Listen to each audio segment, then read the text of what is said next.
tirada na to ron bade. Magsulid ta na to na tigo. Kay nahotda naman pud ta pambayad ani. Nya daghan kay mo baligya dire, wala na tay kwarta.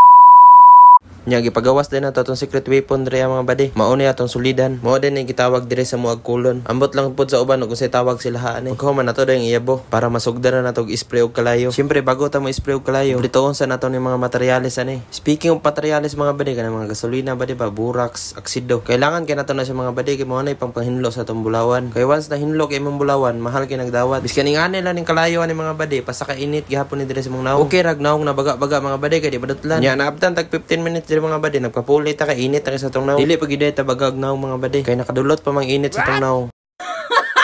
Nya pagabot og 25 minutes mga bade, nasulid na nato ni. Nya akong papa ra din nagtiwas og luto ani kay mao man ni legendary. Speaking of legendary mga bade, kana mga expert kayo ba?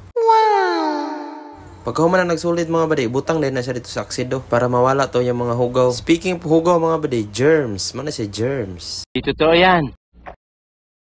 Nya pagkahuman na tagsulit mga bade, ato na nitibangon dayon. Kaya para may bala na to sa resulta ani. Pila ba ni kagramo? Nya nitimbang ra din siya 111. Nya nihalin dyan siya 500k kapin mga bade.